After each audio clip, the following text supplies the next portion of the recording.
Bienvenue sur ma chaîne YouTube No Code avec Ellie, la chaîne où on parle de développement d'applications sans code, d'automatisation sans code, de l'entrepreneuriat sans code. Ok, puisque c'est un sujet assez compliqué, on va sortir le tableau blanc et on va expliquer plus en détail ce que c'est qu'une base de données. Donc, une base de données,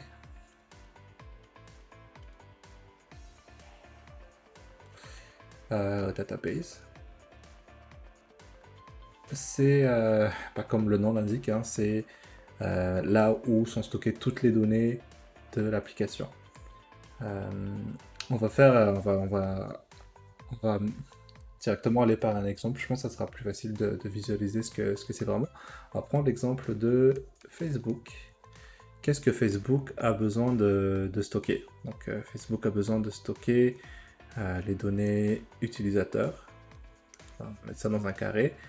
En fait, on va mettre plusieurs carrés déjà. Donc, les carrés, c'est des choses que Facebook sauvegarderait pour que Facebook fonctionne bien. Utilisateur, donc il y aurait bien sûr les commentaires, les posts de l'utilisateur, les images, utilisateur. Donc il y aurait quoi aussi? Il y aurait voilà, les vidéos, il y aurait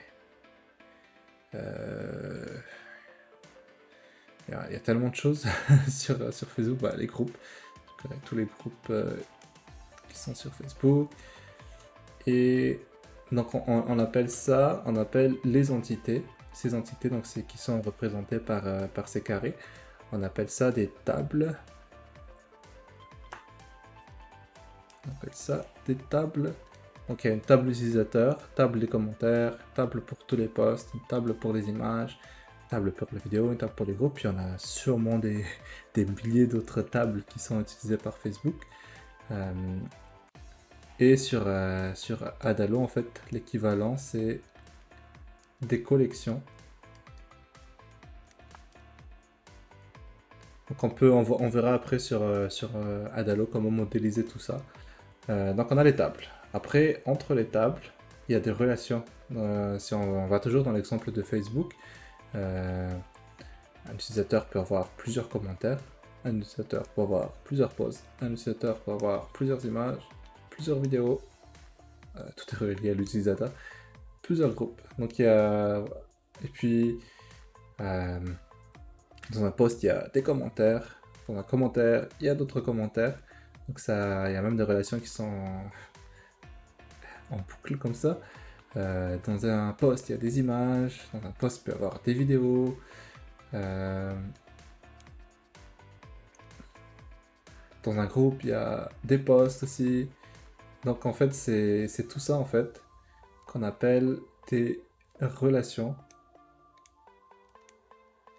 en langage base de données. Puis là, je simplifie vraiment en fait pour que ce soit facilement compréhensible. Donc il y a les tables et entre les tables, il y a des relations. Et les relations, il y a plusieurs types, vous vous en doutez. Euh, parce que c'est pas toujours les mêmes relations entre les tables. Ici aussi, un utilisateur peut être ami avec un utilisateur, peut suivre des utilisateurs, donc il y a tout ça aussi comme relation. Mais en fait, il y a des relations qui sont un à un à plusieurs, plusieurs à plusieurs.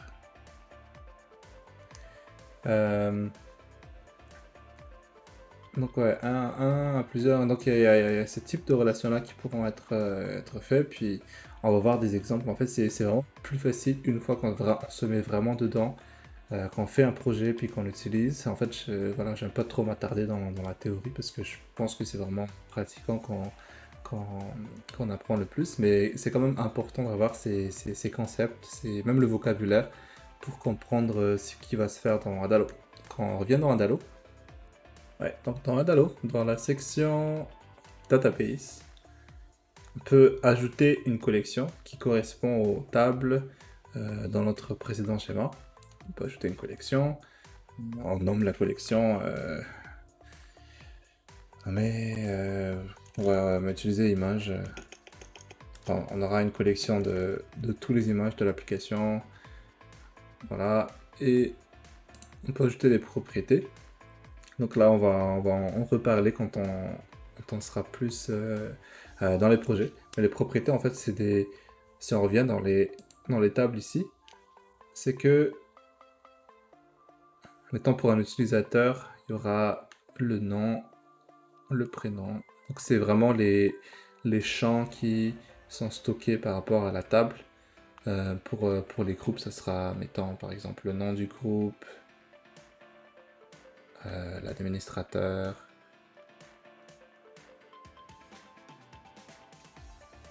Donc on appelle ça les champs de la table. Et pour Adalo, c'est les propriétés. Donc les propriétés aussi ont des types. Encore une fois, on va voir tout ça plus en détail durant les projets qu'on va faire. Donc nombre, true, false, vrai ou faux, date, image, des fichiers. On peut aussi mettre, et puis c'est ici qu'on met les relations. En fait, on peut dire que une image a une relation avec utilisateur.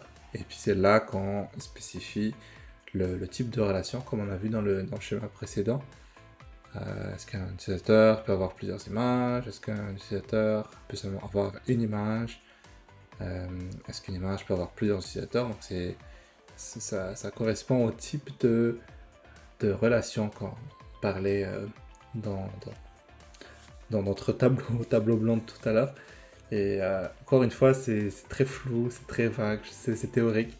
Quand on sera en mode vraiment projet, là on comprendra mieux, on démystifiera tous ces termes. Mais pour le moment, on a le vocabulaire, on a les concepts. Après, il restera à mettre ces concepts en place tous ensemble pour faire vraiment quelque chose de fonctionnel. Donc c'est ça pour la base de données. Si vous avez aimé ça, n'oubliez pas de mettre un like. Si vous aimez la chaîne, si vous aimez ce qu'on apprend ici, n'oubliez pas de vous abonner. Puis sinon, on se retrouve dans la prochaine vidéo. Bye!